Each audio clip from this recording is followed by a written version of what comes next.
আজকে শাস্ত্রপাঠ প্রেরিত 2 অধ্যায় 22 পদ থেকে 24 পদ।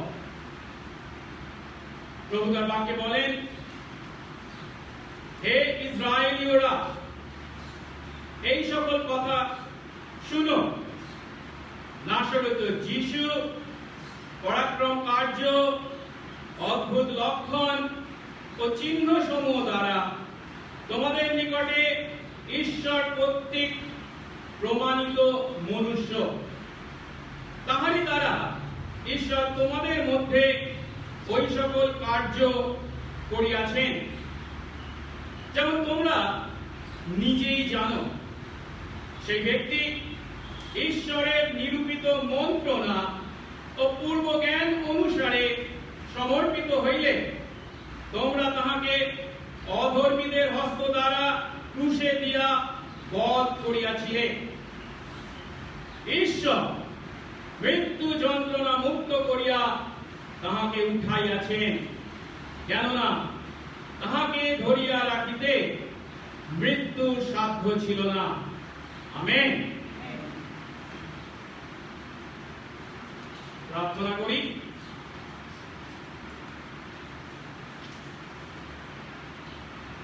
পবিত্র মঙ্গলময় সর্বস্ব পিতা, তোমার ধন্যবাদ করি, তোমার প্রশংসা ও গৌরব করি। তোমার অনুগ্রহে তোমার দাস দাসী কয়েকজন আমরা আজ তোমার গৃহে মিলিত হয়েছি, এবং প্রভু তোমার অনেক দাস দাসী আমরা অনলাইনে এই আরাধনায় যোগদান করেছি। প্রভু, যে বিশেষ কঠিন সংকটময় পরিস্থিতির মধ্যে দিয়ে আমরা চলেছি, তার মধ্যেও যে তুমি আমাদেরকে তোমাকে স্মরণ করবার, তোমার আরাধনা এবং প্রভু তোমার কাছে উপস্থিত হয়ে আমাদের প্রার্থনার ডালি আনার এই সুযোগ দিয়েছ, তাই তোমার ধন্যবাদ করি। বিশেষ করে প্রভু গত সপ্তাহে যখন প্রতিটা দিন প্রতিটা মুহূর্ত আমাদের সঙ্গে সঙ্গে তুমি ছিলে, তুমি প্রভু আমাদেরকে পথ দেখিয়ে আজ এই পর্যন্ত এনেছো। আমাদের এই যে জীবন, যা সম্পূর্ণভাবে তোমার অনুগ্রহের ফল, তার জন্য তোমার ধন্যবাদ করি। প্রভু তুমি যে কেবল শারীরিকভাবে আমাদের বাঁচিয়ে রাখতে চাও তা নয়, তুমি চাও যেন প্রভু আমরা সব সময় তোমার সঙ্গে সংযুক্ত জীবন যাপন করি। আর তাই তো প্রভু তুমি প্রতি মুহূর্তে তুমি তোমার ইচ্ছা আমাদেরকে জানিয়ে চলেছো, তুমি তোমার বাক্য আমাদেরকে দিয়েছো, এবং প্রভু তোমার ইচ্ছা জানার জন্য তোমার কাছে প্রার্থনা করার সুযোগ দিয়েছো। আর তাই প্রভু আজ যখন তোমার চরণ তলে আমরা উপস্থিত হয়েছি, তোমার বাক্য থেকে পাঠ করেছি প্রেরিত 2 অধ্যায় 22 থেকে 24 পদ, যেখানে আমরা সেই জেরুসালেমের জনতার সামনে পিতরের দ্বারা সুসমাচারের সার মর্ম বা অন্তঃসার বর্ণনা করতে দেখতে পাচ্ছি। আজ থেকে 2000 বছর পূর্বে যদিও পিতর সেই প্রচার তাদের উদ্দেশ্যে করেছিলেন, আজও প্রভু সেই সুসমাচার অবিকল এক থেকে গেছে। আর সেই সুসমাচারের সার বস্তু তথা সার মর্ম যে তুমি যীশু খ্রিস্ট, আজ তুমি আমাদেরকে তা উপলব্ধি করতে আশীর্বাদ করো। তোমার জন্ম, তোমার জীবন, তোমার পরিচর্যা, তোমার মৃত্যু ও পুনরুত্থান, যে প্রভু সেই সুসমাচারের অন্তঃসার আজ তোমার বাক্যের দ্বারা উপলব্ধি করতে তুমি আমাদের আশীর্বাদ করো। এবং প্রভু যখনই তুমি আমাদেরকে সুযোগ দাও তোমার কথা মানুষের কাছে বলতে, ও প্রভু আমরা যেন সেই প্রকৃত সুসমাচার পূর্ণ অর্থে সম্পূর্ণভাবে তাদের কাছে উপস্থিত করতে পারি, সেই আশীর্বাদ করো।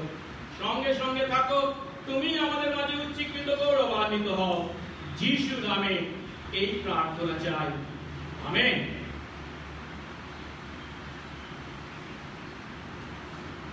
পঞ্চসপ্তমীর দিনে পবিত্র আত্মার অবতরণের ফলস্বরূপ জেরুসালেমের একটি বাড়ির উপরের কুঠরিতে সমবেত বিশ্বাসীরা এবং যিশুর প্রেরিত শিষ্যরা পবিত্র আত্মায় বাপ্তায়িত হয়েছিলেন, এবং তার পবিত্র আত্মায় পূর্ণ হয়ে পৃথিবীর বিভিন্ন প্রান্তে বিভিন্ন ভাষায় উচ্চ ঈশ্বরে ঈশ্বরের মহৎ মহৎ কাজের কথা বর্ণনা করেছিলেন। আর তখন ছিল পঞ্চসপ্তমী, আর সেই কারণে সেই সময় পৃথিবীর বিভিন্ন প্রান্ত থেকে ছড়িয়ে পড়া ইহুদিরা জেরুজালেমে সেই পর্বে যোগদান করতে এসেছিল। আর তারা যখন দেখেছিল সেই গালিল প্রদেশে সামান্য মামুলি গ্রামবাসীরা, তারা যে সমস্ত জায়গা থেকে এসেছে সেই সমস্ত জায়গার বিভিন্ন আঞ্চলিক ভাষায় তারা ঈশ্বরের মহৎ মহৎ কার্যের কথা বর্ণনা করছে, তখন তারা নিশ্চিত হয়েছিল। আর তারা বা তাদের মধ্যে কেউ কেউ এর অর্থ কি তা জানতে চেয়েছিল। অন্যদিকে আবার তাদের মধ্যে কেউ কেউ বিশ্বাসীদের এই আচরণকে মদ খেয়ে মাতলামি বাচালতা বলেছিল। তখন সেই 11 জন শিষ্যের সমর্থনে প্রেরিত পিত উঠে দাঁড়ান এবং পবিত্র আত্মার দ্বারা পরিচালিত হয়ে জিহুদিয়ার স্থায়ী বাসিন্দাদের কাছে এবং পর্বে যোগদান করতে এসেছেন যে সমস্ত ইহুদি, তাদের উদ্দেশ্যে বক্তৃতা দিয়েছিলেন। আর গত সপ্তাহে আমরা দেখেছি পিত তার বক্তৃতার শুরুতে পঞ্চসপ্তমীর দিনে যে ঘটনা ঘটেছিল তার ব্যাখ্যা দুটি ধাপে দিয়েছিলেন। প্রথম ধাপে তিনি কি করেছিলেন না, জনতা যে তাদের বিদ্রোহ করেছিল বা অভিযোগ করেছিল তাদের বিরুদ্ধে, তিনি তা খণ্ডন করেছিলেন। অর্থাৎ তারা যে মদ খেয়ে মাতলামি করছেন তা সত্য নয়, তাদের কাছে স্পষ্ট ভাষায় উল্লেখ করেছিলেন, কারণ সকাল 9টার সময় কেউ মদ খায় না। তো তারপর তিনি দ্বিতীয় ধাপে সেই দিনের ঘটনাকে জোয়েল ভাববাদী শেষকালে যে সমস্ত ঘটনা ঘটবে বলে ভাববাদী করেছিলেন তার পূর্ণতা বলে বর্ণনা করেছিলেন। আর এইভাবে জোয়েলের ভাববাদীর মাধ্যমে সেদিনের ঘটনা ব্যাখ্যা করার পর পিতর তার বক্তৃতায় তার ইহুদি জনতার কাছে সেদিনের ঘটনার আরো একটি উপযুক্ত ব্যাখ্যা উপস্থিত করেছিলেন। আর তা করতে গিয়ে তিনি যীশু খ্রিস্টের দ্বারা কি পূর্ণতা লাভ করেছে তাকে তুলে ধরেছেন। আর যীশু খ্রিস্টের দ্বারা যে বিষয় পূর্ণতা লাভ করেছে তাই হলো সুসমাচারের সারমর্ম বা অন্তঃসার, কোর অফ দ্য গসপেল।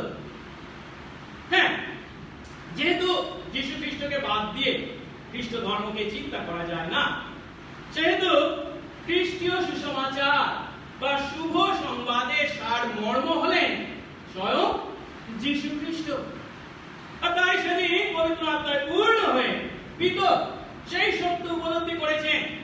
আর তাই সেদিনের সেই বক্তৃতার মূল বিষয় বা মূল ব্যক্তি হিসাবে যীশু খ্রিস্টকে, তার জীবন, তার মৃত্যু এবং তার পুনরুত্থানকে তিনি তার শ্রোতাদের কাছে তুলে ধরেছেন তার প্রচারের শুরুতে।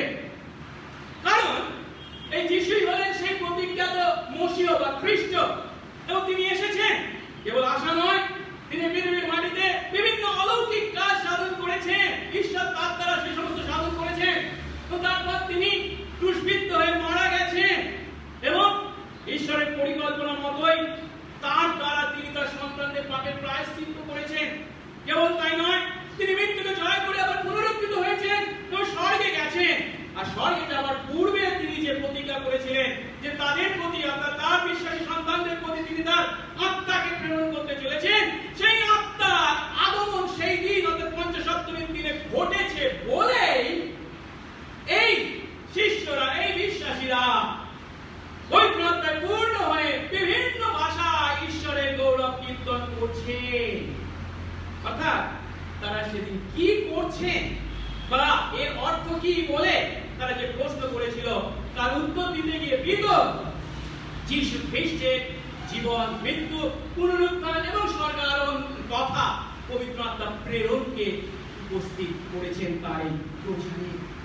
আর তাই সেই পবিত্র আত্মায় পূর্ণ হয়ে প্রেরিতরা যখন বিভিন্ন ভাষায় কথা বলছেন, ঈশ্বরের গৌরব প্রকাশ করছেন, তার দ্বারা পিতর তাদের কাছে উত্তর দিচ্ছেন এই দিনের ঘটনার অর্থ কি। আর সেদিন পিতর যে প্রচার করেছিলেন সেই প্রচারের মূল বিষয় বা ব্যক্তি হলেন স্বয়ং যীশু খ্রিস্ট। আর তাই তার প্রচারের প্রথম অংশে তিনি সেই যীশু খ্রিস্টের জীবন, সেই যীশু খ্রিস্টের মৃত্যু এবং সেই যীশু খ্রিস্টের পুনরুত্থানকে বর্ণনা করেছেন, যা হলো সুসমাচারের সার মর্ম। তাই আজ আমরা পিতরের বক্তৃতাকে ভিত্তি করে বা সেই পিতরের বক্তৃতার প্রথম অংশকে ভিত্তি করে আমরা তিনটি ধাপে সুসমাচারের সার মর্মকে উপলব্ধি করতে চলেছি। আমাদের লক্ষ্য থাকবে যখন আমরা সুসমাচারের এই সার মর্ম বা অন্তঃসারকে উপলব্ধি করছি, তখন যেন আমাদের মাথায় থাকে আমরা যখনই যিশুর কথা বা সুসমাচার প্রচার করার সুযোগ পাই, তখন যেন এই তিনটি বিষয়, এই সুসমাচারের সার মর্মকে অবশ্যই আমাদের প্রচারের মধ্যে অন্তর্ভুক্ত করি, তাদেরকে যেন কখনো বাদ না দিই।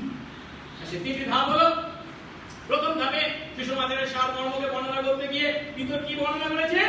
পিতর যিশুর জীবন ও পরিচর্যাকে বর্ণনা করেছেন, যিশুর জীবনকে, পার্থিব জীবনকে।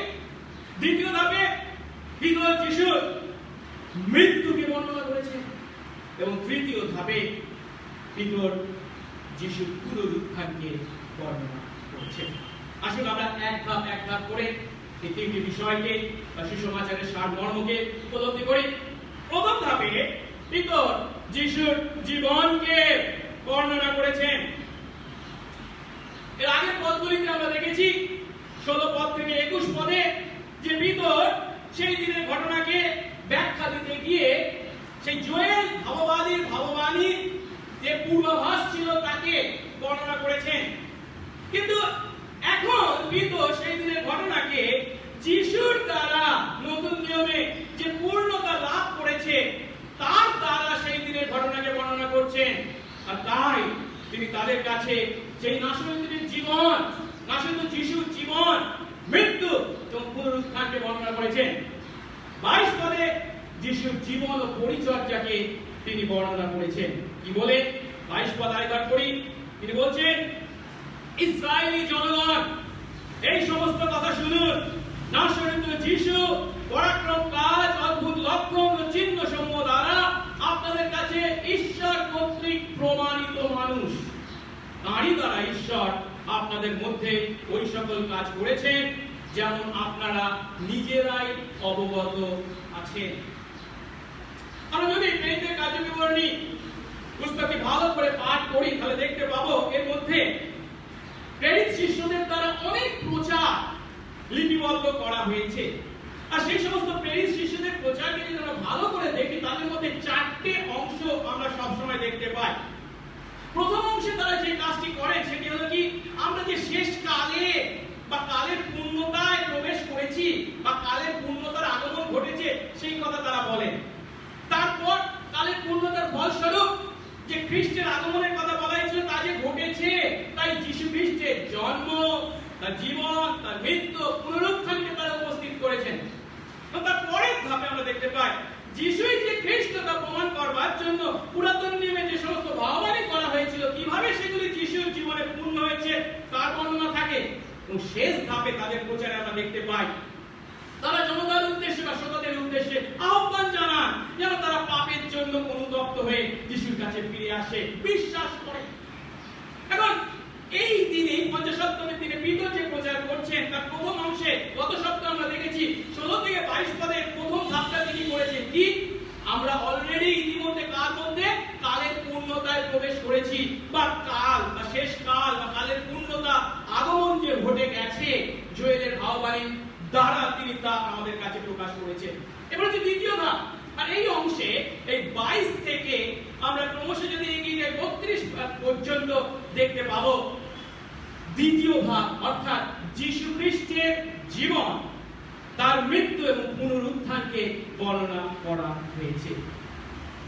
আজ 22 পদে আমরা দেখতে পাচ্ছি দ্বিতীয় ধাপের প্রথম বিষয় যিশু খ্রিস্টের জীবনকে তিনি বর্ণনা করছেন। কি বলে না, তিনি বলছেন যে নাসরত যিশু পরাক্রম কাজ, অদ্ভুত লক্ষণ ও চিহ্ন সমূহ দ্বারা আপনাদের কাছে ঈশ্বর কর্তৃক প্রমাণিত মানুষ।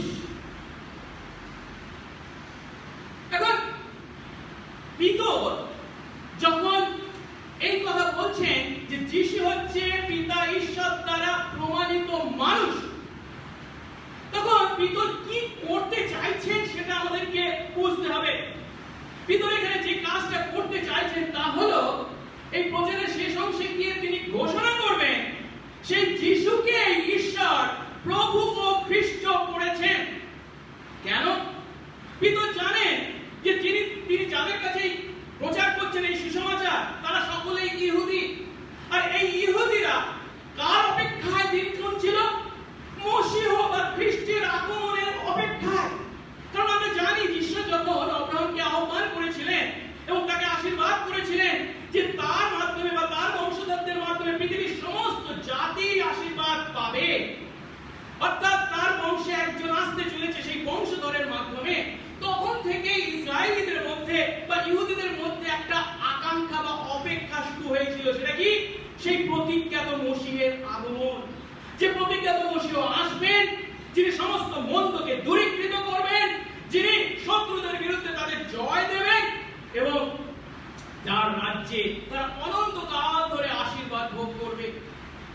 এখন ঈশ্বর যে এই প্রতিজ্ঞা কেবল আব্রাহামের কাছেই করেছিলেন তা নয়, আব্রাহাম বংশধরদের কাছেও করেছিলেন এবং তাদের কথার মাধ্যমে সেই প্রতিজ্ঞাত মসিহের আগমনকে তিনি স্পষ্টভাবে বর্ণনা করেছিলেন।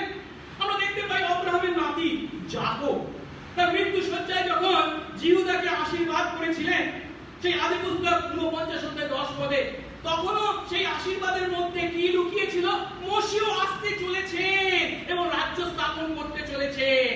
আর যদি দেখি সেখানে এটা বলছেন, যাকব জিহুদাকে আশীর্বাদ করে বলছেন, জিহুদা থেকে রাজদণ্ড যাবে না, তার চরণ যুগলের মধ্য থেকে বিচার দণ্ড যাবে না, যে পর্যন্ত না কে আসেন?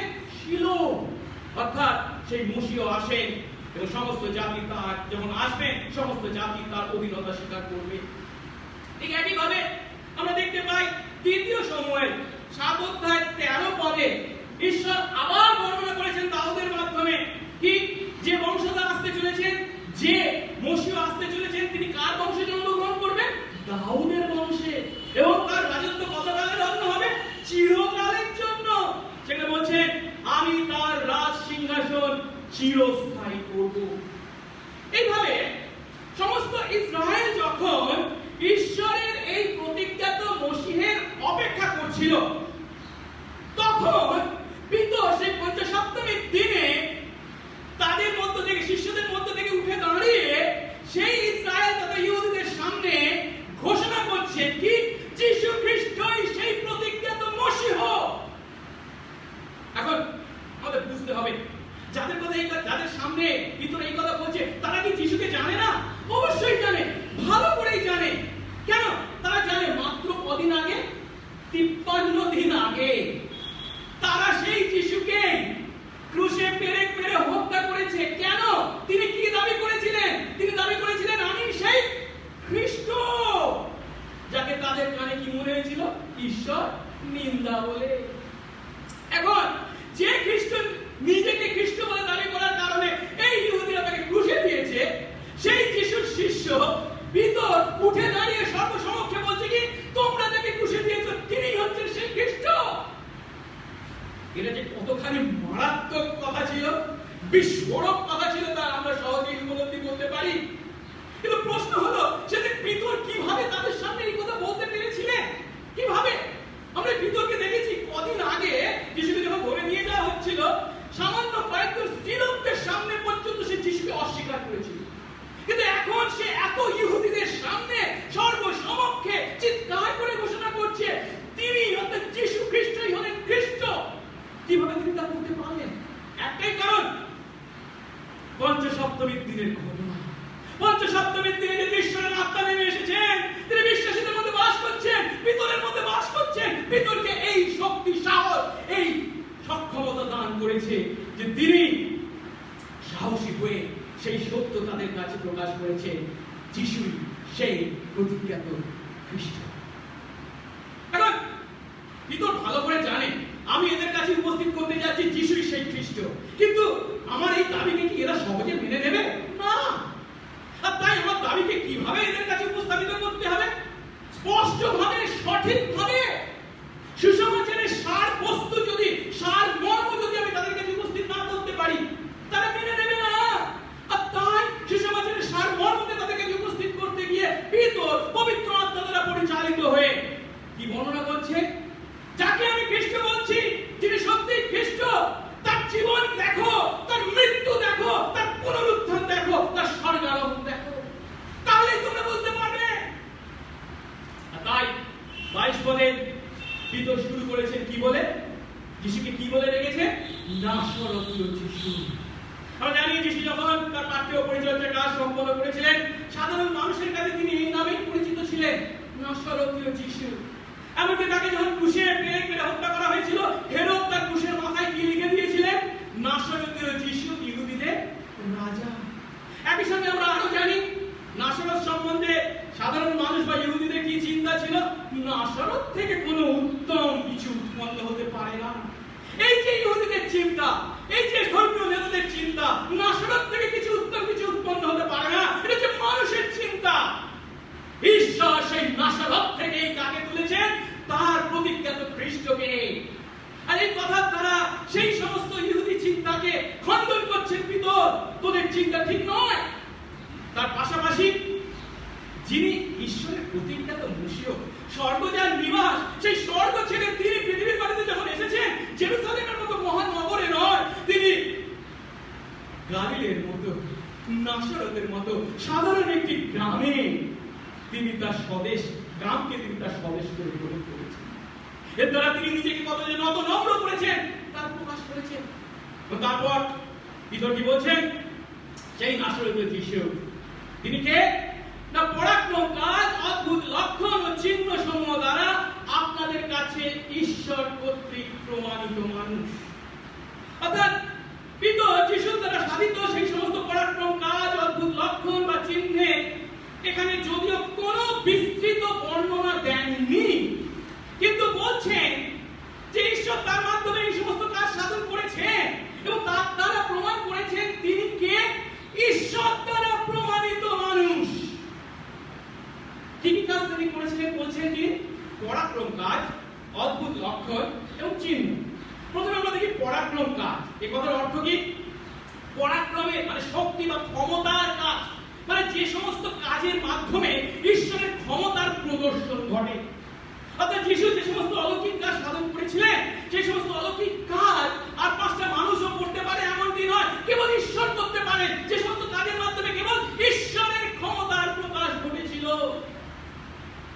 তাই ইব্রিয় 6:5 পদে বলা হয়েছে, যে সকল অলৌকিক কাজের দ্বারা ভাবি যুগে নানা পরাক্রমের প্রকাশ ঘটেছে। অর্থাৎ যিশু এমন সমস্ত কাজ করেছিলেন যার দ্বারা কি প্রকাশ পেয়েছিল? তার ঐশ্বরিক ক্ষমতা। তিনি যে সমস্ত কাজ করেছিলেন সে কাজ কে কেবল করতে পারে? ঈশ্বর। কারণ তিনি কি? ঈশ্বর। কারণ তিনি কি? ঈশ্বরের সেই প্রতিজ্ঞাত খ্রিস্ট। তারপর কি বলছে? অদ্ভুত লক্ষণ। অদ্ভুত লক্ষণ মানে সেই সমস্ত কাজ যেগুলোর দ্বারা মানুষের মধ্যে বিস্ময় বা অবাক করে দেওয়ার ন্যায় ঘটনা ঘটে। তাই যিশু যখন সেই সমস্ত অলৌকিক কাজ করেছিলেন, তখন সাধারণ মানুষের প্রতিক্রিয়া কি ছিল? আমরা যদি লুক 7:16 পদ থেকে বলা হয়েছে, আমাদের মধ্যে এমন একজন ভাববাদের উদয় হয়েছে, আর ঈশ্বর আপন প্রজাদের তত্ত্বাবধান করেছেন। তার কাজ দেখে বিস্মিত হয়ে তারা তাকে এক মহান ভাববাদী বলতে বাধ্য হয়েছে। অর্থাৎ যিশুর দ্বারা সাধিত সেই সমস্ত কাজ দেখে তারা বিস্মিত হয়েছে। এটা সাধারণ মানুষ নয়, সাধারণ মানুষের দ্বারা সাধিত এই সমস্ত কাজ নয়, তার কাজ দেখে আমরা অবাক হতে বাধ্য হয়েছি। তারপরে কি বলেছে? আর কি করেছে? চিহ্ন কাজ। চিহ্ন কাজের অর্থ কি? উপরে একটা কাজ করা হয়েছে, কিন্তু উপরে যেটা আমরা দেখতে পাচ্ছি সেটাই সব নয়, এর দ্বারা অন্য কোনো বিষয়কে নির্দেশ করা। আর চিহ্ন যখন বাইবেলে বা সুসমাচারে বা যোহনের সুসমাচারে যিশুর কাজকে নির্দেশ করা হয়েছে, তখন তার অর্থ হচ্ছে এর দ্বারা আধ্যাত্মিক সত্যকে প্রকাশ করা। যিশু নিজেই বলেছেন লুক 11:20 পদে যে আমি যদি ঈশ্বরের আঙ্গুল দ্বারা ভূত ছাড়াই, তাহলে কি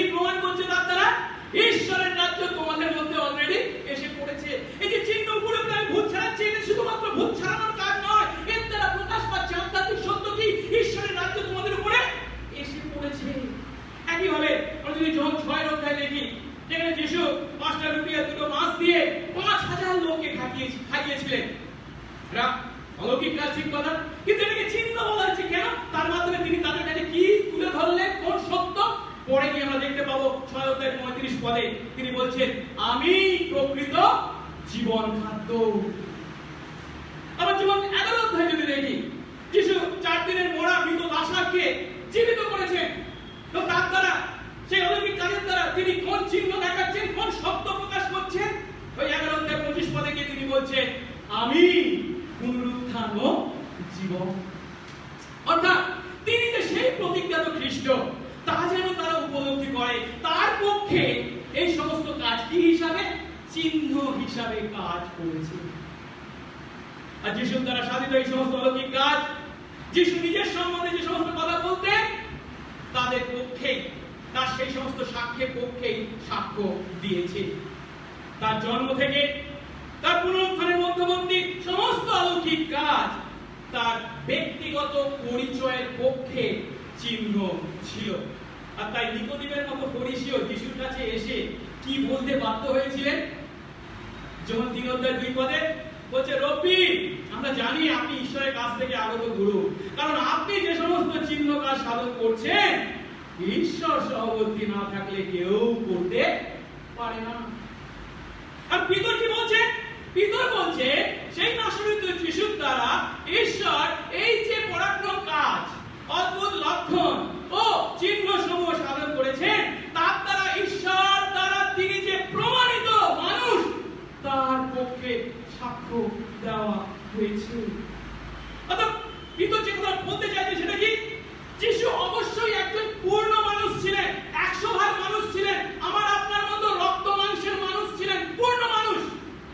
কিন্তু তিনি আর 5 জনের ন্যায় বা আমাদের মতো সাধারণ মানুষ ছিলেন না, কারণ স্বয়ং ঈশ্বর তার পক্ষে সাক্ষ্য দিয়েছেন কি?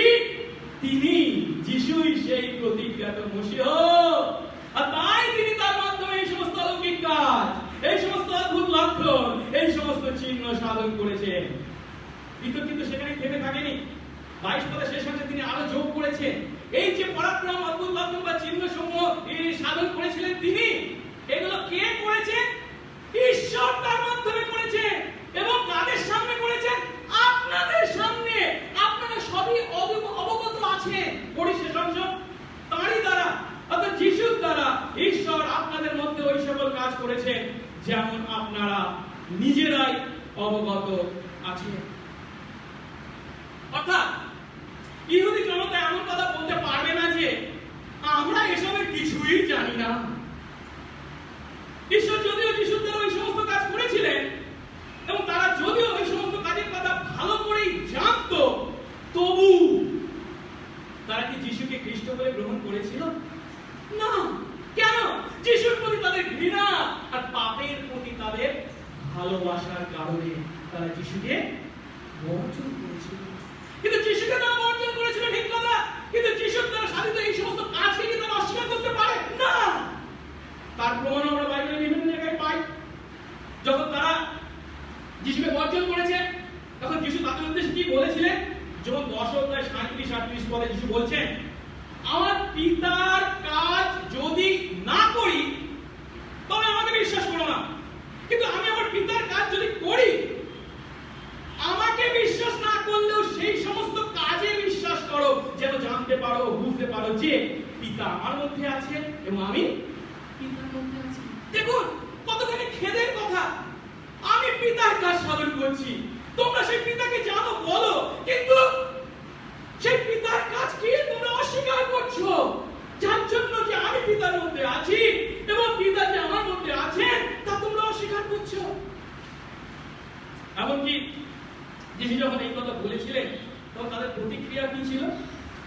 ওই যেমন 10 অধ্যায় পরবর্তী পদে 38 পদে 39 পদে দেখি, সেটা বলেছে, তারা আবার তাকে ধরতে চেষ্টা করলো, কিন্তু তিনি তাদের হাত এড়িয়ে বাইরে গেলেন। এর থেকে স্পষ্ট কি না, ইহুদিরা যদিও যিশুর দাবিকে, যিশুর দাবিটা কি? আমি সেই প্রতিজ্ঞাত খ্রিস্ট, এই দাবিকে তারা বর্জন করেছিল, কিন্তু যিশুর কাজকে বা যিশুর দ্বারা সাধিত কাজকে তারা অস্বীকার করতে পারেনি। আরেকটা উদাহরণ দিচ্ছি। যেমন 11 অধ্যায়ে দেখতে পাই, যিশু 4 দিনের মরা লাজারকে সুস্থ করেছেন।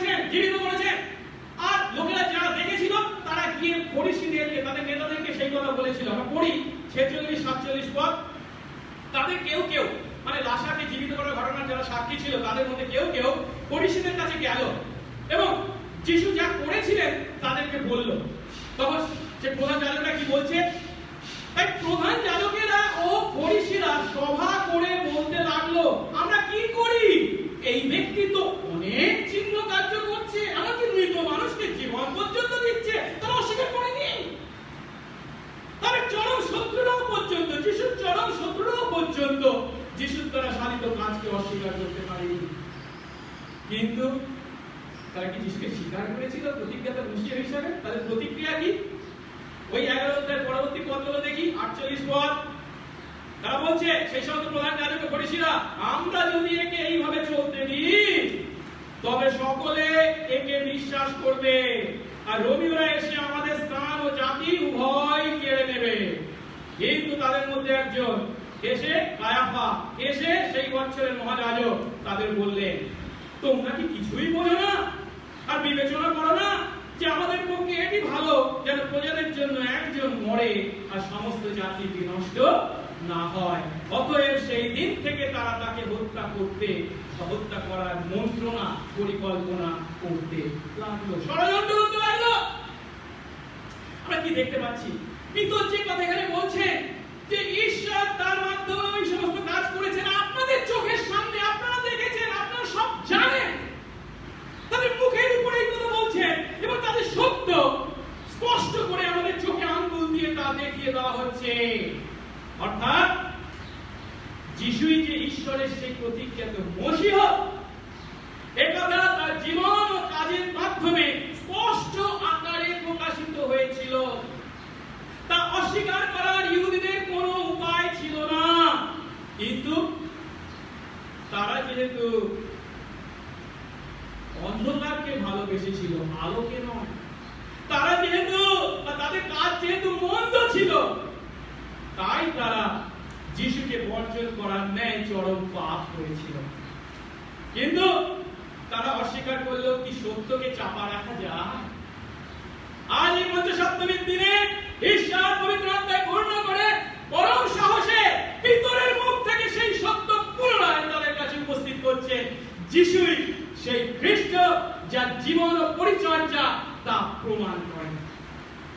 আজ যখন আমরা পিতরের এই প্রচারের প্রথম অংশে যিশুর জীবনকে দেখতে পাচ্ছি, পিতর যখন তার সেই সুসমাচার প্রচার শুরু করেছিলেন তখন যিশুর জীবন ও পরিচর্যার বর্ণনা দিয়েছিলেন। এই যিশুর জীবন হলো আমাদের সুসমাচার প্রচারের গুরুত্বপূর্ণ সম্পদ। নতুন নিয়মের প্রথম 4টে পুস্তকে কি বলা হয়? মতিবাদ লোকজন সুসমাচার। সুসমাচার মানে কি? এর মধ্যে কি আছে? যিশুর পার্থিব জীবনের খুঁটিনাটি বিষয়, যিশুর পক্ষে সাক্ষ্য, যিশুর জীবনের পক্ষে সাক্ষ্য। এবং সেই সাক্ষ্য তারা কেন উপস্থিত করেছে, কেন লিপিবদ্ধ করেছে? যোহন 20:30 পদে যোহন কি লিখেছে? এই সকল লেখা হয়েছে যেন তোমরা বিশ্বাস করো যে যিশুই খ্রিস্ট, ঈশ্বরের পুত্র, আর বিশ্বাস করে যেন তোমরা জীবন প্রাপ্ত হও। এখানে পিতর কি করছেন? পিতর ঘোষণা করছেন যে যিশুই সেই খ্রিস্ট। আর যোহন কেন যোহনের সুসমাচার লিখেছে? যেন তোমরা বিশ্বাস করো যে যিশুই সেই খ্রিস্ট। একই লক্ষ্য, যেন তোমরা বিশ্বাস করে যিশুই খ্রিস্ট এবং তার দ্বারা পাপ থেকে পরিত্রাণ পাও। আজ আমরা কি করছি? আমরা কি আমাদের প্রচারে যিশুর জীবন মানুষদের কাছে তুলে ধরি? অনেক সময় আমাদের মধ্যে হয়তো এমন চিন্তা আসে, আমরা যদি যিশুর জীবনকে মানুষের কাছে তুলে ধরি একটা আদর্শ জীবন হিসাবে, তাহলে হয়তো মানুষদের মধ্যে একটা ভুল চিন্তা তৈরি হতে পারে। যিশু যেমন আদর্শ জীবন যাপন করেছিলেন, আমরাও যদি আদর্শ জীবন যাপন করি তাহলে আমরা রক্ষা পাবো। তার মানে কি দাঁড়াচ্ছে? তারা তাদের আদর্শ জীবন বা সৎ কাজের জীবনের দ্বারাই রক্ষা পাবে, যা বাইবেলের শিক্ষার বিপরীত। আর তাই হয়তো আমরা যিশুর জীবনকে তাদের কাছে তুলে ধরা থেকে নিজেদের দূরে রাখি। কিন্তু এই অজুহাত দেখিয়ে যদি আমরা যিশুর জীবনকে তাদের কাছে না বর্ণনা করি তাহলে আমরা কিন্তু সঠিক কাজ করছি না। কেন? চরম নমুনা হলো আজকে আমরা দেখতে পাই বিভিন্ন সুসমাচার প্রচার সংস্থা রয়েছে, তাদের মধ্যে একটি হচ্ছে ক্যাম্পাস ক্রুসেড ফর ক্রাইস্ট। এবং তারা কত মানুষের কাছে যে জিসাস ফিল্ম দেখিয়েছেন তার কোনো ঠিক ঠিকানা নেই। তো তারা যখন সেই সমস্ত মানুষরা যখন সেই সমস্ত অবিশ্বাসীরা যখন সেই যিশু সেই জীবন সেই ফিল্মের মাধ্যমে দেখেছেন, কতজন তারা যিশুর কাছে এসেছে, তার ঘুরে ঘুরে নিদর্শন আছে। কেন? তার কারণ হচ্ছে এই পৃথিবীর মাটিতে মানুষ যখন একজন সৎ ও সফল মানুষকে খুঁজে পেতে চায়, পায় না। তাহলে পৃথিবী অসৎ লোকে বড়ই পূর্ণ। কিন্তু যিশুর ন্যায় যখন একজন নিখুঁত ব্যক্তিকে তারা দেখতে পায়, এবং তিনি যে আন্দোলন শুরু করেছিলেন তার মৃত্যুর মাত্র 300 বছর পরে সমগ্র রোমীয় সাম্রাজ্য তাকে প্রভু ও পরিত্রাতা বলে স্বীকার বিশ্বাস করেছিল, তখন তারা সেই যিশুর জীবনের দ্বারা আকৃষ্ট না হয়ে পারে না। সে সত্য আমরা উপলব্ধি করি। তাই আজ যখন আমরা যিশুর কথা বা যিশুর সুসমাচার মানুষদের কাছে তুলে ধরি, তখন সেই যিশুর জীবনকে, তার পরিচর্যাকে আমাদের তাদের কাছে তুলে ধরতে হবে। তার কিভাবে জন্ম হয়েছিল, কুমারীর গর্ভে তার জন্ম, কিভাবে তিনি 30টি বছর তার পরিবারের সঙ্গে ছিলেন, তো তারপর 3.5 বছর মানুষের মধ্যে কিভাবে পরিচর্যা করেছিলেন, কিভাবে তার মৃত্যু হয়েছিল, পুনরুত্থান হয়েছে, তার বর্ণনা আমাদের তাদেরকে করতে হবে। আসলে এবার দ্বিতীয় ধাপে যাই, যেখানে কেবল যিশুর জীবন নয়, তার সঙ্গে সঙ্গে যিশুর মৃত্যুকেও বর্ণনা করেছে। যদিও যিশুর দ্বারা এই সমস্ত অলৌকিক কাজ, অদ্ভুত লক্ষণ ও চিহ্ন সাধিত হয়েছিল, ঠিক কথা, এবং তার দ্বারা ঈশ্বর নিজে প্রমাণ করেছেন যিশুই সেই প্রতিজ্ঞাত খ্রিস্ট, তবু তিতোস তার বক্তৃতায় কি বলছেন? এই ইহুদিরা, যাদের কাছে তিনি বক্তৃতা করছেন, এই ইহুদিরা সেই যিশুর প্রতি কি করেছিল? 23 পদ পড়ি, সেই ব্যক্তি ঈশ্বরের নিরূপিত মন্ত্রণা ও পূর্ব জ্ঞান অনুসারে সমর্পিত হলে তোমরা তাকে অধর্মীদের হাত দ্বারা ক্রুশে দিয়ে বধ করেছিলে। তোমরা তাকে অধর্মীদের হাত দ্বারা ক্রুশে দিয়ে বধ করেছিলে। অর্থাৎ যিশুকে মৃত্যুদণ্ডে দণ্ডিত করা হয়েছিল, ক্রুশে পেরেক মেরে হত্যা করার ন্যায় জঘন্য কাজ পর্যন্ত তার প্রতি করা হয়েছিল। তাকে অধর্মীদের হাতে তুলে দিয়ে সে অধর্মীদের দ্বারা, অর্থাৎ রোমীয়দের দ্বারা তাকে ক্রুশবিদ্ধ করা হয়েছিল। ভালো কথা, রোমীয়রা তাকে ক্রুশবিদ্ধ করেছিল, যদিও ঠিক কথা, কিন্তু ইহুদিরাই তাকে ক্রুশবিদ্ধ করার জন্য ইন্ধন জুগিয়েছিল। এই সমস্ত ইহুদি নেতারাই জেরুসালেমের জনতাকে উত্তেজিত করেছিল, যার ফলস্বরূপ তারা চিৎকার করে বলেছিল, ওকে ক্রুশে দাও। এখন তিতোস যখন এই কথা প্রচার করছে, যিশু খ্রিস্ট, তার মাধ্যমে ঈশ্বর অনেক অলৌকিক কাজ দ্বারা প্রমাণ করেছেন তিনি খ্রিস্ট, তারপর তাকে কি বলতে হচ্ছে? সেই যিশুই আবার ক্রুশে পেরেকবিদ্ধ হয়ে মারা গেছে, মানে গাছে ঝুলে পড়েছিলেন। আর পিতর একজন ইহুদি, আপনার পিতর ভালো করে উপলব্ধি করেন ইহুদিদের পক্ষে এই কথাটা মেনে নেওয়া কতখানি কঠিন। তিনি যদি মসিহ হন, কি করে গাছে ঝুলে মরতে পারে? কেন? ইহুদিরা পুরাতন নিয়ম জানে, আর পুরাতন নিয়মে কি বলা হয়েছে? গাছে ঝুলে যার মৃত্যু হয় সে হচ্ছে স্বয়ং ঈশ্বরের দ্বারা শাপগ্রস্ত। ঈশ্বরের দ্বারা যিনি শাপগ্রস্ত, তিনি কি করে তাদের মসিহ হবেন? আমরা দেখি দ্বিতীয় বিবরণ 21-22-23 পদ। যদি কোনো মানুষ প্রাণদণ্ডের যোগ্য পাপ করে আর তার প্রাণদণ্ড হয়, এবং তুমি তাকে গাছে টাঙিয়ে দাও, তবে তার মৃতদেহ রাতে গাছের উপর থাকতে দিও না, কিন্তু নিশ্চয় সেদিনই তাকে কবর দেবে। কারণটা কি? যে ব্যক্তিকে গাছে টাঙানো যায় সেই ঈশ্বরের শাপগ্রস্ত। একই কথা পৌল গালাতীয় 3:13 পদে বলেছেন, যিশু খ্রিস্টতে আমরা আমাদের অভিশাপ থেকে মুক্ত হয়েছি। কিন্তু কিভাবে? তিনি আমাদের অভিশাপ নিজে গ্রহণ করেছেন। কিভাবে? মৃতদেহ, কি বলে, খ্রিস্টের মূল্য দিয়ে আমাদেরকে বিধানের অভিশাপ থেকে মুক্ত করেছেন, কারণ তিনি আমাদের জন্য শাপস্বরূপ হয়েছেন। আমরা যে অভিশাপগ্রস্ত ছিলাম, সেই অভিশাপ তিনি আমাদের পরিবর্তে গ্রহণ করেছেন। কিভাবে? তারপরে বলছে, কারণ লেখা আছে, যে ব্যক্তিকে গাছে টাঙানো যায় সে শাপগ্রস্ত। আচ্ছা, পিতর উপলব্ধি করছেন যে তার শ্রোতারা তাকে প্রশ্ন করবে, তাহলে যিশুই যদি সেই প্রতিজ্ঞাত মসিহ হয়ে থাকে, তাহলে তিনি কিভাবে এমন মৃত্যু, গাছে ঝুলে মরার মৃত্যু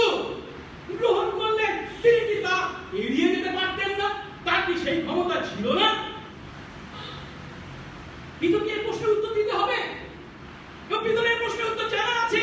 আর তাই তিনি তাদেরকে কি উত্তর দিচ্ছেন? যিশু যে তাদের ষড়যন্ত্রের শিকার হয়েছিলেন তা নয়, তিনি মরেছেন, গাছে ঝুলেই মরেছেন, ঠিক কথা, কিন্তু কি অনুসারে? ঈশ্বরের নিরূপিত মন্ত্রণা ও পূর্ব জ্ঞানের ফলস্বরূপ তিনি শত্রু হস্তে সমর্পিত হয়েছিলেন। তিনি স্বেচ্ছায় সেই মৃত্যুকে গ্রহণ করেছিলেন। তার প্রাণ বা তার জীবন যে তার কাছে কেড়ে নেওয়া হয়েছে তা নয়, তিনি স্বেচ্ছায় তা উৎসর্গ করেছেন। যে কথা যোহন 17-18 পদে যিশু পূর্বেই বলেছিলেন, পিতা আমাকে এই জন্য ভালোবাসেন কারণ আমি আমার প্রাণ সমর্পণ করি যেন পুনরায় তা গ্রহণ করি। কেউ তো আমার কাছ থেকে কেড়ে নেয় না, বরং আমি নিজে থেকেই তা সমর্পণ করি। তা সমর্পণ করতে আমার ক্ষমতা আছে এবং পুনরায় তা গ্রহণ করতেও আমার ক্ষমতা আছে।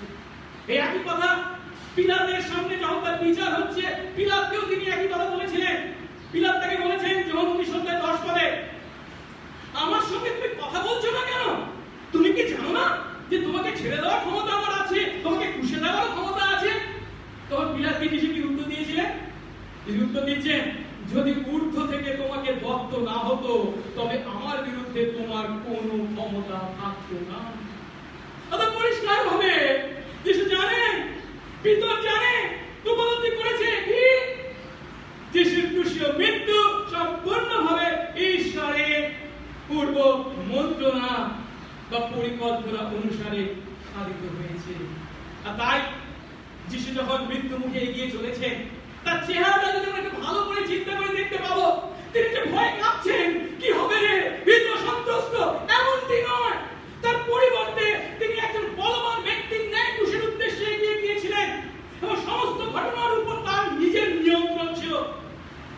উদাহরণস্বরূপ ধরুন, গেতসেমানি বাগানে যখন তাকে ধরবার জন্য লোকেরা এসেছে, যারা এসেছে তারা যিশুকে চিনতে পারছে না, যখন যিশু নিজে এগিয়ে গিয়ে তাদের কাছে পরিচয় করে দিচ্ছেন, আমি যিশু, আমাকে ধরো, আমার জন্য এসেছেন। কেবল তাই নয়, পিতর যখন যারা ধরতে এসেছে তাদের মধ্যে একজনে সেই মহাযাজকের দাসের কান কেটে দিয়েছিলেন। দেখুন যিশুর কত স্বাভাবিক স্বাচ্ছন্দ্য তার মধ্যে ছিল যে তিনি সেই পরিস্থিতির মধ্যেও যথেষ্ট সময় নিয়ে তার কানটি আবার সজাগ ঠিক জায়গায় লাগিয়ে দিলেন, তাকে সুস্থ করলেন। মহাযাজক তার বিচার করছে, তার সামনে পর্যন্ত তিনি সত্য বলছেন যে আমি সেই মনুষ্যপুত্র যাকে তুমি একদিন দেখতে পাবে, মেঘ যোগে নেমে আসবে। শুধু কি তাই, জেরুজালেমের স্ত্রীলোকেরা যখন তার জন্য কাঁদছে, তিনি তাদের উদ্দেশ্যে বলছে, আমার জন্য কেঁদো না, তোমরা তোমাদের নিজেদের জন্য, তোমাদের সন্তানদের জন্য কাঁদো। ক্রুশের উপর সেই মর্মান্তিক নিষ্ঠুর মৃত্যু ভোগ করছেন, তার মধ্যেও সেই অনুতপ্ত দস্যুর প্রতি তিনি কি বলছেন, আজ তুমি আমার সঙ্গে পরম দেশে যাবে। যারা তাকে এইভাবে মারছে না জেনে, তাদের উদ্দেশ্যে তিনি পিতার কাছে প্রার্থনা করছেন কি, পিতা এদের ক্ষমা করো কারণ এরা কি করছে তা জানে না। যিশু এমনটি করতে পারে কিভাবে? একটাই উত্তর, এমন মানসিক স্বাচ্ছন্দ্য, এমন পরিস্থিতির মধ্যেও তিনি অধিকারী ছিলেন কেন, কিভাবে? কারণ তিনি স্বয়ং ঈশ্বর এবং তিনি জানেন এ সমস্তই ঘটছে ঈশ্বরের পূর্ব পরিকল্পনা অনুসারে, কোনটাই তার পরিকল্পনার বাইরে নয়। হ্যাঁ, ঈশ্বরের পরিকল্পনা ও সংকল্প অনুসারে যিশুর প্রতি সমস্ত ঘটনা ঘটেছিল। আর এই কথাই পিতর আরো পরিষ্কার ভাবে পরবর্তী প্রচারে গিয়ে বলবেন। প্রেরিত 4:27-28 পদে বলছেন, সত্যই তোমার পবিত্র দাস যিশু, যাকে তুমি অভিষিক্ত করেছো, যার বিরুদ্ধে হেরোদ ও পন্তীয় পিলাত জাতি সকলের ও ইসরায়েল লোকদের সঙ্গে নগদে একত্র হয়েছিল। কিন্তু তারা যে একত্র হয়েছিল, তার বিরুদ্ধে হয়েছিল, সেটা কেন? 28 পদে বলছে কি, যেন তোমার হস্ত ও তোমার মন্ত্রণা দ্বারা পূর্ব থেকে যে সকল বিষয় নিরূপিত হয়েছিল তা সম্পন্ন করে। তবে সহজ কথায় তারাই ঈশ্বরের পূর্ব মনোনীত, পূর্ব পরিকল্পিত মন্ত্রণা পূর্ণ করেছিল। আর ঈশ্বরের পরিকল্পনা কতকালের পুরানো? অনন্তকালের জন্য, অনাদি অনন্তকাল, অনন্ত থেকে। আর তাই 2 তিমোথী 1:9 পদে যে অনুগ্রহে আমরা পরিত্রাণ পেয়েছি, সেই অনুগ্রহ কতকালের অনুগ্রহ বলা হয়েছে? বলা হচ্ছে সেই অনুগ্রহ অনাদিকালের পূর্বে খ্রিস্ট যিশুতে আমাদেরকে দত্তক করা হয়েছিল। অনাদিকাল থেকে আমাদের প্রতি ঈশ্বর তার মনোনীত সন্তান আমাদের প্রতি দিয়েছিলেন। শুধু কি তাই, প্রকাশিত বাক্য 13 অধ্যায় 8 পদে আবার বলে কি, বলে সেই দিন সকলেই, সমস্ত মানুষ যাদের নাম জীবন পুস্তকে নেই তারাও তার ভজনা করবে। কেন? জগৎ সৃষ্টির পূর্ব থেকে যে মেষশাবক হত হয়েছিলেন, তার কারণে যিশু মেষশাবক হত হয়েছিলেন। কখন? জগৎ সৃষ্টির পূর্ব থেকে ঈশ্বরের পরিকল্পনা। এর থেকে আমরা যে বিষয়টা দেখতে পাচ্ছি সেটা কি? সেটা হলো যারা প্রত্যক্ষভাবে বা পরোক্ষভাবে যিশুকে বধ করতে উদ্যত হয়েছিল, তারা যদিও জানতো না, কিন্তু তাদের মাধ্যমে ঈশ্বরেরই নিরূপিত মন্ত্রণা ও পূর্ব জ্ঞান তারা পূর্ণ করেছিল। কারণ ভাববাদীদের দ্বারা ঈশ্বরের এই উদ্দেশ্যের কথা এর আগেই প্রকাশ করা হয়েছিল যে মসিহকে কি করতে হবে? দুঃখ ভোগ স্বীকার করতে হবে এবং মৃত্যু ভোগ করতে হবে। বিশেষ করে আমরা গীতসংহিতা 22 অধ্যায় পাঠ করি বা যিশাইয় ভাববাদী পুস্তক 53 অধ্যায় পাঠ করি, যেখানে পরিষ্কারভাবে মসিহকে দুঃখ ভোগ স্বীকার করতে হবে এবং মৃত্যু ভোগ করতে হবে তা বলা হয়েছে। কিন্তু লক্ষ্য করার বিষয় হলো এই ভিতর কিন্তু একটু ভালো করে দেখি, এখন সেই সত্য উপলব্ধি করতে পেরেছে যে মসিহকে দুঃখ ভোগ করতে হবে, মৃত্যু ভোগ করতে হবে, এটাই ছিল ঈশ্বরের পরিকল্পনা। কিন্তু যিশুর মৃত্যুর পূর্বে কি তিনি তা উপলব্ধি করেছিলেন? যিশু তার মৃত্যুর পূর্বে 3 থেকে 4 বার তাদের কাছে ভাবাভাবি করেছিলেন যে মনুষ্য পুত্রকে সত্যতে সমর্পিত হতে হবে, মরতে হবে, 3 দিন পরে তিনি জীবিত হবে। কিন্তু সেই কথা শুনে পিতর কি বলেছিল? পিতর বলেছিল, প্রভু আপনার কাছ থেকে এসব দূরে থাক, এই সমস্ত কখনো যেন আপনার প্রতি না ঘটে। বুঝতে পারিনি, কিন্তু পুনরুত্থিত হওয়ার পর যিশু যখন তার প্রতি যা কিছু ঘটেছে সবই যে ঈশ্বরের পরিকল্পনা অনুসারে ঘটেছে এবং ঘটা আবশ্যক ছিল তা বর্ণনা করেছিলেন। সেই ইম্মাউয়ের পথে দুইজনকে তিনি যখন দেখা দিয়েছিলেন তাদেরকে কি বলেছিলেন? খ্রিস্টের কি আবশ্যক ছিল না যেই সমস্ত দুঃখ ভোগ করেন এবং নিজ প্রতাপে প্রকাশ করেন? আর তিনি তাদের বললেন, এইরূপ লিখিত আছে যে খ্রিস্ট দুঃখ ভোগ করবে এবং তৃতীয় দিনে মৃতদের মধ্য থেকে উঠবে। অর্থাৎ যিশুর মৃত্যুর পিছনে ঈশ্বরের নিরূপিত মন্ত্রণা এবং পূর্ব জ্ঞান কাজ করেছে, তা স্পষ্ট করে পিতর তার ইহুদি জনতার কাছে, শ্রোতাদের কাছে তুলে ধরছে। হ্যাঁ, তিনি ক্রুশে মরেছেন, কিন্তু সেই ক্রুশে মৃত্যুর দ্বারা তিনি ঈশ্বরের দ্বারা অভিশাপ প্রাপ্ত যে তা নয়, ঈশ্বরের পূর্ব পরিকল্পনা অনুসারেই তা সাধিত হয়েছে। কারণ এটা ঈশ্বরের পরিকল্পনা ছিল যে আমাদের পাপ থেকে উদ্ধার করার জন্য তাকে আমাদের পরিবর্তে করতে হবে। এখন হয়তো তাহলে অনেক সময় আমাদের মধ্যে একটা চিন্তা আসতে পারে, ঈশ্বরের নিরূপিত মন্ত্রণা পূর্ব জ্ঞান অনুসারে যদি তার মৃত্যু হয়ে থাকে, তাহলে যারা তাকে মৃত্যুর মুখে সমর্পণ করেছিল বা মৃত্যুদণ্ড তার প্রতি কার্যকর করেছিল তাদের কোনো অপরাধ নেই? তাকে তারা তাদের অপরাধ কি তারা অস্বীকার করতে পারে না? বাস্তব হলো ঈশ্বর অনেক সময় তার উদ্দেশ্য পূর্ণ করতে মন্দ ব্যক্তিদের পর্যন্ত ব্যবহার করতে পারেন, কিন্তু তিনি কখনো তাদের ইচ্ছার বিরুদ্ধে বল প্রয়োগ করে যে তাদেরকে দিয়ে সেই সমস্ত কাজ করান তা নয়। তারা নিজেরাই সেই কাজ করে, আর তার জন্য সেই কাজের জন্য দায়িত্ব কাদের? তাদেরই। অর্থাৎ ভিতরে এখানে একদিকে যখন ঈশ্বরের সার্বভৌমত্ব, অন্যদিকে মানুষের দায়িত্বশীলতার কথা বলেছে।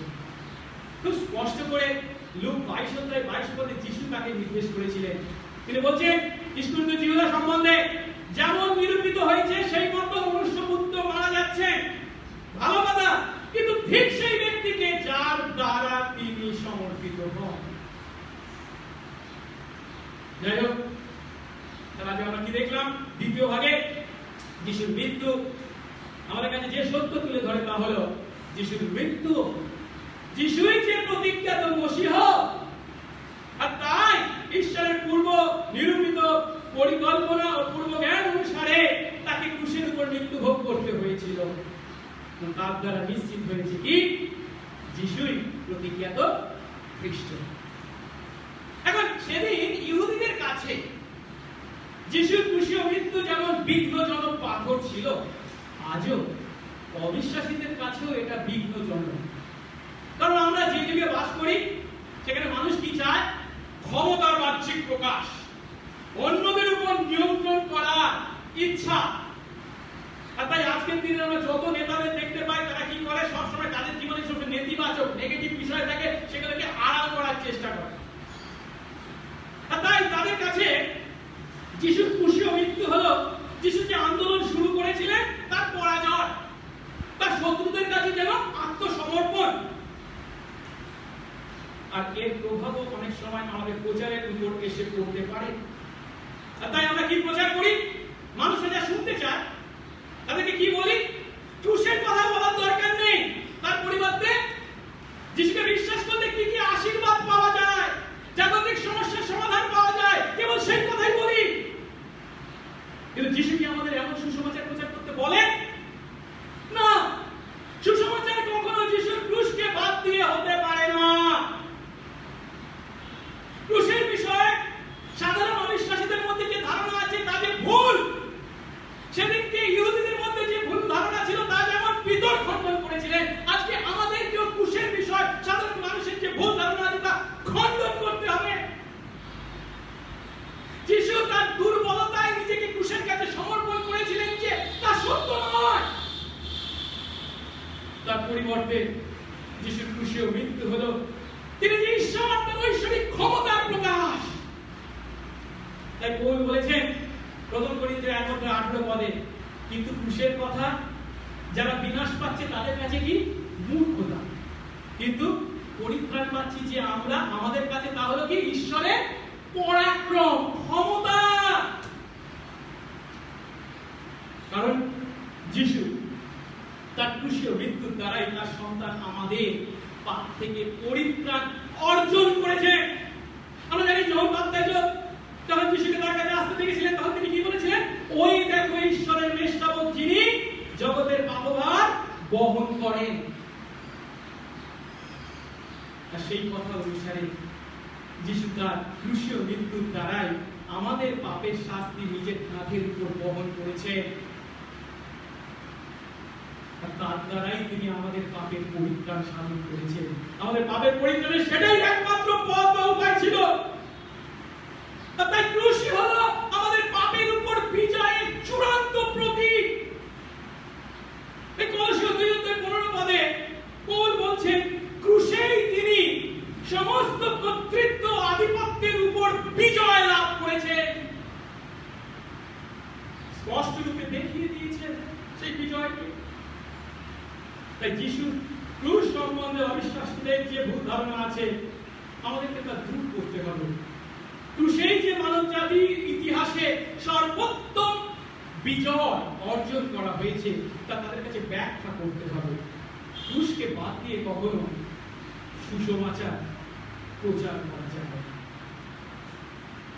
তৃতীয় ধাপ, কিন্তু তার সুসমাচারের সারাংশকে বর্ণনা করতে গিয়ে যিশু পুনরুত্থানকে নির্দেশ করেছেন।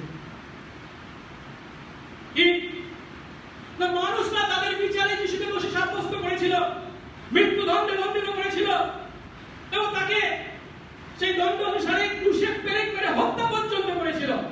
কিন্তু মানুষের বিচারের উপরেও কি উপরের একটা আদালত আছে যা রায় দিয়েছিল, তাকে নির্দোষ প্রমাণিত করেছিল, সাব্যস্ত করেছিল। আর তাই জগতের রায়ের বিরুদ্ধে বিপরীত রায় দিয়েছিল। যদিও তারা ক্রুশে বধ করেছিল তাকে, কিন্তু ঈশ্বর তাকে মৃত্যু থেকে জীবিত করেছে, মৃত্যুর বন্ধন তাকে মুক্ত করেছে। কারণ যিশু স্বয়ং মনুষ্য, আর তাই মৃত্যুর ক্ষমতা ছিল না তাকে ধরে রাখা। তাই মসিহের দুঃখ ভোগ যেমন সর্বশক্তিমান ঈশ্বরের নিরূপিত মন্ত্রণা ও পূর্ব জ্ঞান অনুসারে সাধিত হয়েছিল, ঠিক একইভাবে তার পুনরুত্থান ও স্বর্গ আরোহণও একইভাবে সেই একই মন্ত্রণা অনুসারেই সাধিত হয়েছে। 24 পদে পিতরটা বর্ণনা করেছেন, কি বলছেন, ঈশ্বর মৃত্যু যন্ত্রণা মুক্ত করে তাকে উঠিয়েছে, কারণ তাকে ধরে রাখতে মৃত্যুর সাধ্য ছিল না। অর্থাৎ যিশু যে মসিহ সেই সম্বন্ধে তাদের যে সন্দেহ ছিল সেই সমস্ত সন্দেহের অবসান করে ঈশ্বর কি করলেন, যিশুকে মৃতদের মধ্য থেকে পুনরুত্থিত করলেন এবং প্রমাণ করলেন যিশুই সেই প্রতিজ্ঞাত খ্রিস্ট। যিশু তার সন্তান আমাদের জন্য নিজেকে প্রায়শ্চিত্ত বলি হিসাবে উৎসর্গ করেছিলেন। কিন্তু আমাদের পাপের প্রায়শ্চিত্ত করবার জন্য তার সেই উৎসর্গিত বলি কি যথেষ্ট ছিল? তাকে ঈশ্বরকে সন্তুষ্ট করেছে? হ্যাঁ করেছে। তাই ঈশ্বর তাকে কি করেছে? মৃতদের মধ্য থেকে জীবিত করেছে। এবং তার দ্বারা তিনি প্রমাণ করেছেন কি যিশু ঈশ্বরের পুত্র। রোমিও 1:4 বলছেন, পুনরুত্থান দ্বারা স্বপরাক্রমে ঈশ্বরের পুত্র বলে তিনি ঘোষিত হয়েছেন। পৌল আরো বলছেন রোমিও 4:25 আমাদের ধার্মিক গণনার জন্য তিনি উত্থাপিত হয়েছেন, আমাদেরকে ধার্মিক গণিত করার জন্য। যিশু যদি মৃত্যু থেকে পুনরুত্থিত না হতেন তাহলে তার মৃত্যু কি থেকে যেত? জাস্ট একজন সাক্ষ্যময় মার্টারের নায়োচিত মৃত্যু ছাড়া আর কিছু নয়। কিংবা একজন পাগলা বা উন্মাদ যে বলতো আমি ঈশ্বর, আসলে ঈশ্বর নয়, একজন উন্মাদের শোচনীয় মৃত্যু ছাড়া আর কিছু নয়। যে যদি পুনরুত্থিত না হতেন তার বিরুদ্ধে বিচারের যে প্রহসন হয়েছিল তারই প্রকৃষ্ট উদাহরণ বা নিদর্শন হয়ে তা যিশুর মৃত্যু আমাদের কাছে থাকতো। কিন্তু যিশু যেহেতু মৃত্যুকে জয় করে পুনরুত্থিত হয়েছেন, পিতা ঈশ্বর যেহেতু তাকে মৃত্যু থেকে পুনরুত্থিত করেছেন, তার দ্বারা সর্বোত্তম প্রমাণ যা আমাদের কাছে তিনি উপস্থিত করেছেন তা হলো কি যিশুই সেই প্রতিজ্ঞাত মসীহ। যিশু যে প্রতিজ্ঞাত মসীহ তার সর্বোত্তম প্রমাণ তার শিক্ষা নয়, তার অলৌকিক কাজও নয়, তার মৃত্যুও নয়, কিন্তু কি তার পুনরুত্থান। ইহুদিরা যদিও মসীহকে বর্জন করেছিল, ক্রুশে পেড়ে হত্যা করেছিল, কিন্তু পিতা ঈশ্বর তাকে উঠিয়েছে। যিশুর পুনরুত্থানের এই গুরুত্ব পিতর উপলব্ধি করেছিলেন। তাই তার যিশুর জীবন এবং তার পরিচর্যাকে বর্ণনা করার জন্য মাত্র একটা পদ, 22 পদ তিনি লিখেছেন। যিশুর মৃত্যুকে বর্ণনা করার জন্য মাত্র একটা পদ, 23 পদ। কিন্তু যিশুর পুনরুত্থানের জন্য এই 24 থেকে 32 পদ, 9টা পদ তিনি লিখেছেন। আজকে যদিও আমরা কেবল 24 পদটা পাঠ করছি, এই পুনরুত্থানকে ব্যাখ্যা করার জন্য 25 থেকে 32 পদে পুরাতন নিয়মের ভাববাণীকে টেনে এনে তার পুনরুত্থানের পক্ষে তিনি সাক্ষ্য দিয়েছেন। কারণ যিশুর পুনরুত্থান এতখানি গুরুত্বপূর্ণ। হ্যাঁ, ঈশ্বর মৃত্যু যন্ত্রণা থেকে মুক্ত করে যিশুকে উঠিয়েছে, পুনরায় জীবিত করেছে। এখানে মৃত্যু যন্ত্রণার জন্য যে গ্রিক শব্দটা ব্যবহার করা হয়েছে তা হলো সন্তান প্রসবের বেদনা। সন্তান প্রসব করবার আগে মা যে ব্যথা অনুভব করে, একজন প্রসূতি মা যেমন তার সন্তানকে তার দেহে বা তার গর্ভে চিরকাল ধরে রাখতে পারে না, ঠিক একইভাবে মৃত্যু আমাদের মুক্তিদাতাকে ধরে রাখতে পারেনি। বা অন্যভাবে বলা যেতে পারে, সন্তান সমূহ মা যেমন তার সন্তানকে জন্ম দিতে গিয়ে কিছু সময় যন্ত্রণা ভোগ করে, ঠিক তেমনি যিশুর জন্য সেই মৃত্যু যন্ত্রণা ছিল সাময়িক, কিছু কালের জন্য মাত্র।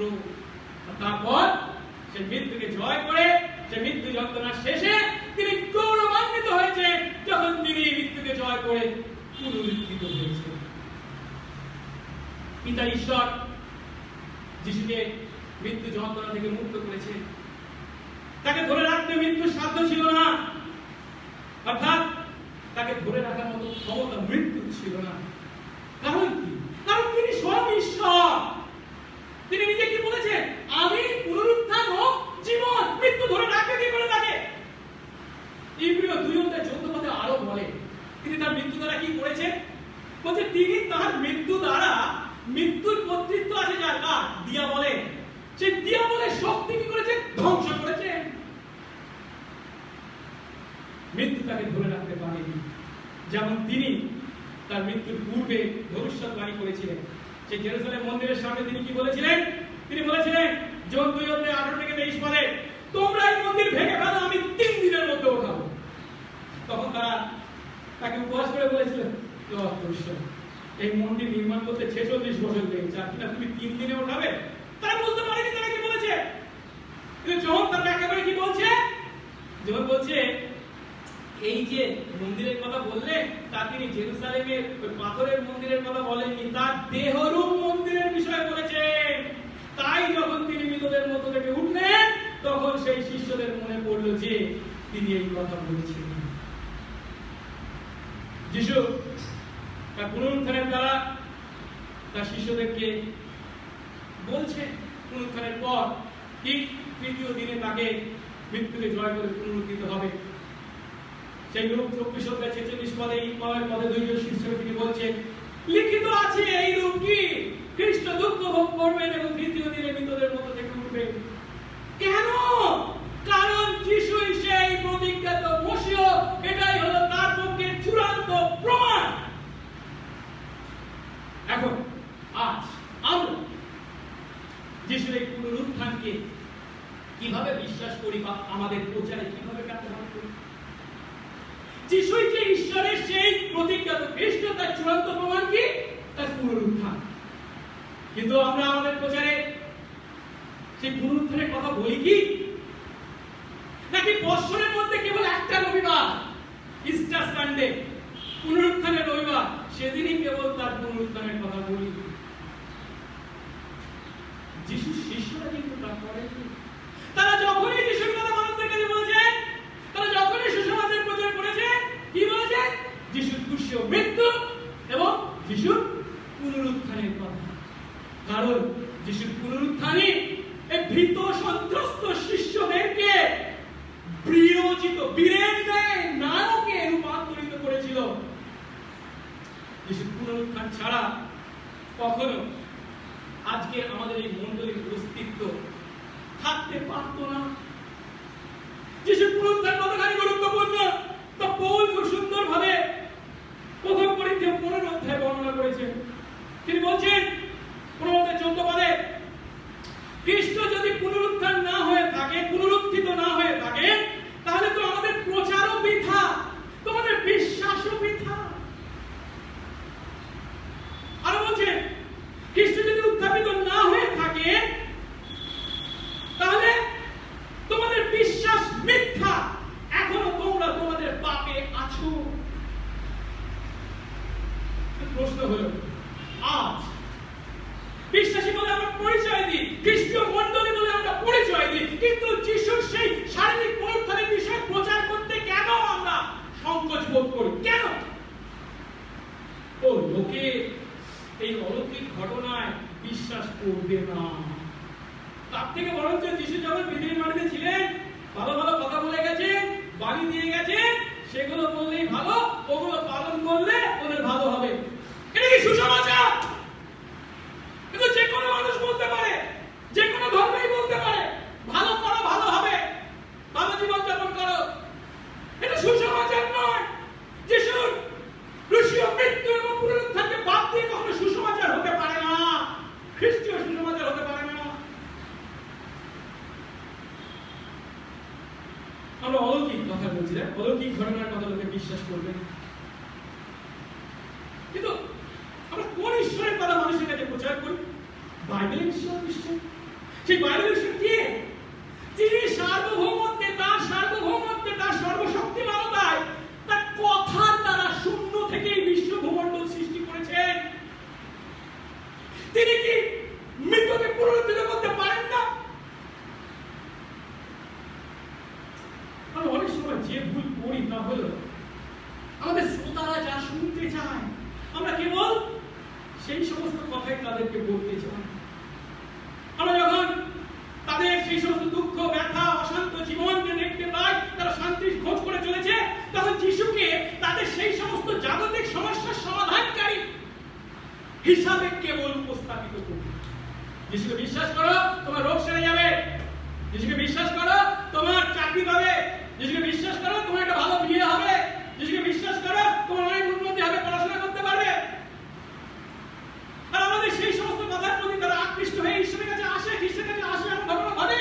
কিন্তু জানেন, এই সমস্ত জাগতিক বিষয়ে সমস্যার সমাধান লাভ করতে যারা আসে, আসে ঠিক কথা, কিন্তু স্থায়ীভাবে তারা থাকতে পারবে না, পারে না, যদি না আমরা তাদের কাছে যীশু খ্রিস্টের ক্রুশ, তার মৃত্যু এবং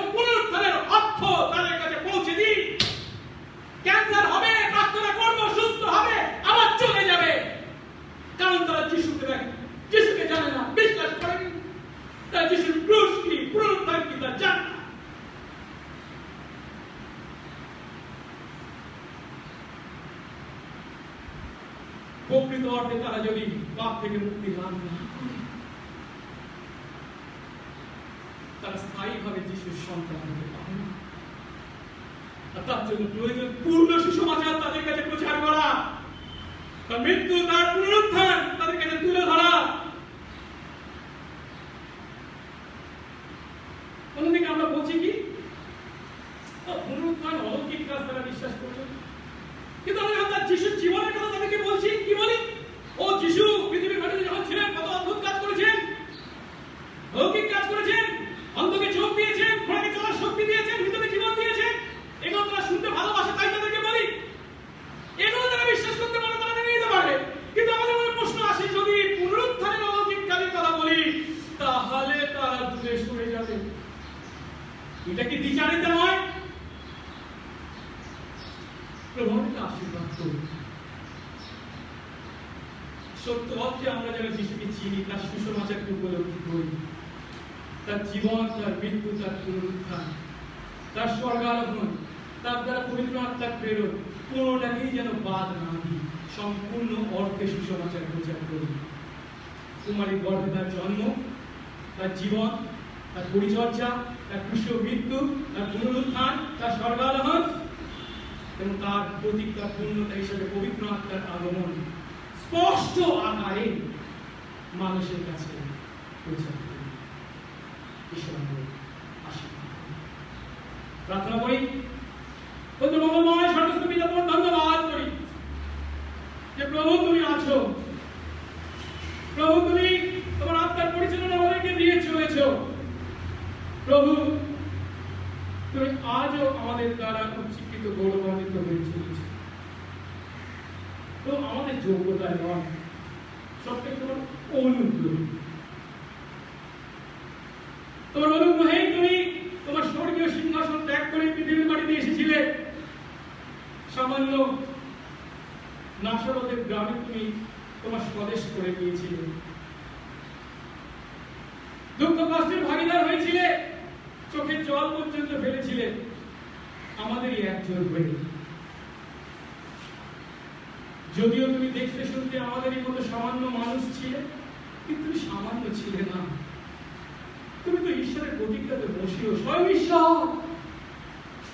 আর তাই ঈশ্বর তোমার দ্বারা সেই সমস্ত অলৌকিক কাজ, অদ্ভুত চিহ্ন, লক্ষণ সাধন করেছিলেন, প্রমাণ করেছিলেন তুমি সেই প্রতিজ্ঞাতে বসে হও।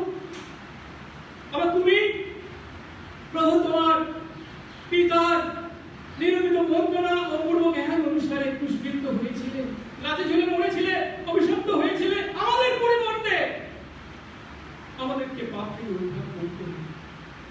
তুমি যে বলি হিসাবে নিজেকে উৎসর্গ করেছিলে, পিতা ঈশ্বর তাতে সন্তুষ্ট হয়েছিলেন, তাই তোমাকে তিনি মৃতদের মধ্য থেকে জীবিত করেছেন। তুমি পুনরুত্থিত, আজও জীবিত। প্রভু এই সবই তুমি করেছো আমাদের ভালোবেসে, আমাদের পাপ থেকে উদ্ধার করতে পিতার ইচ্ছা পূর্ণ করো। দয়া করো প্রভু, এই সত্য কেবল উপলব্ধি করা নয়, যেন সত্যি আমরা বিশ্বাস করি, সেই বিশ্বাসে চলি, প্রকৃত অর্থে পরিত্রাণ লাভ করি এবং মানুষের কাছে সেই সত্য যেন পূর্ণ মাত্রায় উপস্থিত করি। দয়া তুমি উচ্চীকৃত করো যিশুর নামে এই প্রার্থনা চাই। আমেন।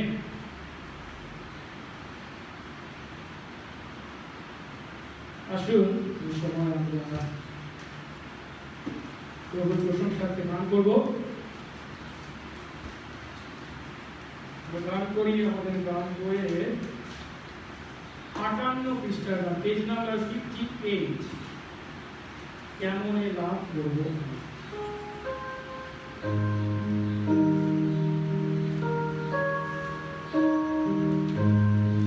ইংরেজি 25 সংখ্যার গান।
প্রার্থনা করি। মঙ্গলময় সর্বস্ব পিতা, অসীম তোমার অনুগ্রহ, প্রেম ও ভালোবাসা অকাতরে তুমি আমাদের প্রতি বর্ষণ করেছ, যা পাওয়ার কোনো যোগ্যতা আমাদের ছিল না। কিন্তু প্রভু, তুমি তোমার প্রেমে, তোমার অনুগ্রহে তা আমাদের প্রতি মুহূর্তে দিয়ে চলেছ। বেঁচে থাকার জন্য জল আকাশ বাতাসের প্রয়োজন ছিল, তা তুমি বিনামূল্যে দিয়েছ। খাদ্য বস্ত্র বাসস্থানের প্রয়োজন ছিল, বিনামূল্যে দিয়েছ। কিন্তু শুধু কি তাই, তোমার সঙ্গে প্রকৃত জীবনের অধিকারী হতে প্রয়োজন ছিল আমাদের পাপ থেকে মুক্তি, আর তার জন্য তুমি চরম মূল্য হিসাবে তোমার পুত্রকে প্রেরণ করেছিলে। ঈশ্বর হয়ে মানুষের তিনি এসেছিলেন, এবং প্রভু যে পাপ আমরা করেছিলাম, যে শাস্তি আমাদের পাওনা ছিল, তা তিনি আমাদের পরিবর্তে গ্রহণ করে ক্রুশের উপর নিজের জীবন পর্যন্ত দিয়েছেন। তার দ্বারা উৎসৃষ্ট হয়ে বলি প্রভু তুমি স্বীকার করেছো, গ্রহণ করেছো, সন্তুষ্ট হয়েছো, তাই তুমি তাকে মৃত্যু থেকে পুনরুত্থিত করেছো। এসবই তুমি করেছো আমাদেরকে ভালোবেসে, আমাদেরকে পাপ থেকে উদ্ধার করতে। আর সেই সত্য যখন উপলব্ধি করি প্রভু গো, তোমার প্রতি কৃতজ্ঞতায় তোমাকে কিছু দিতে কি প্রভু গো আমরা কখনো কুণ্ঠা করি, দ্বিধা করি?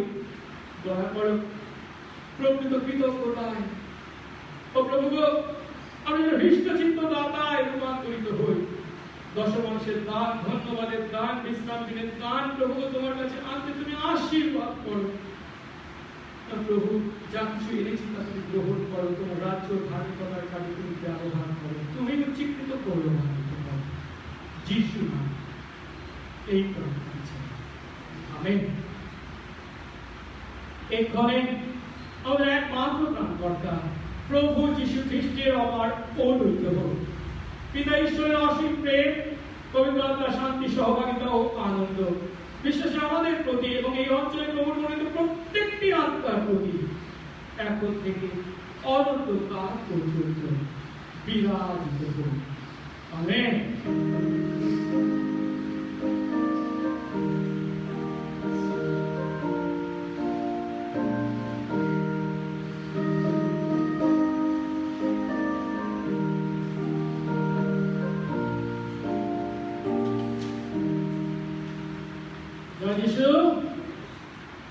প্রত্যেকে আশীর্বাদ করুন। কয়েকটি বিজ্ঞপ্তি আছে। এখনো আমরা বাড়িতে বসে ঈশ্বর আরাধনা করতে বাধ্য হয়েছি, কারণ এখনো করোনার প্রকোপ কমেনি, বরঞ্চ দিন প্রতিদিন আরো বৃদ্ধি পেয়ে চলেছে। নিরাপদমূলক ব্যবস্থা অবলম্বন করার কারণে আমরা অনলাইনে আরাধনা করতে বাধ্য হয়েছি। যারা আজ আমাদের এই অনলাইনে আরাধনায় প্রথম যোগ দিয়েছেন তাদের প্রত্যেককে অভিনন্দন জানাই। আশা করি প্রভুর অনুগ্রহে যত শীঘ্র সম্ভব আমরা আবার শারীরিকভাবে মিলিত হয়ে তার আরাধনা করতে পারব। কিন্তু বুধবারের উপাসনা আমরা করছি, সকলে মিলিত হচ্ছি, যদিও সংখ্যায় কম, এবং প্রতিদিন আমাদের যে বাইবেল অধ্যয়নের আরাধনা হয়ে থাকে তাও আমরা সকাল 10টায় সকাল 9:30 করে চলেছি। সেই সঙ্গে সঙ্গে আপনাদেরকে ধন্যবাদ দিই, আপনারা প্রার্থনা করেছিলেন আমাদের বোন জানকুনির জন্য। সে এবং তার সঙ্গে অনেকেই তারা হসপিটালে ছিল কিন্তু সুস্থ হয়ে বাড়ি ফিরে গেছে। আমাদের মন্ডলীও যারা বয়স্ক আছে বা শিশু আছে তাদেরকে আমরা স্মরণ করবো, তারাও যেন সুস্থ সবল থাকতে পারে। এবং সর্বোপরি প্রার্থনা করবো ঈশ্বর যেন তার অনুগ্রহ করে যত শীঘ্র সম্ভব এই করোনা প্রতিষেধক যেন তৈরি করতে পারে। ঈশ্বর আপনাদের সাথে সাথে থাকুন। জয় কৃষ্ণ।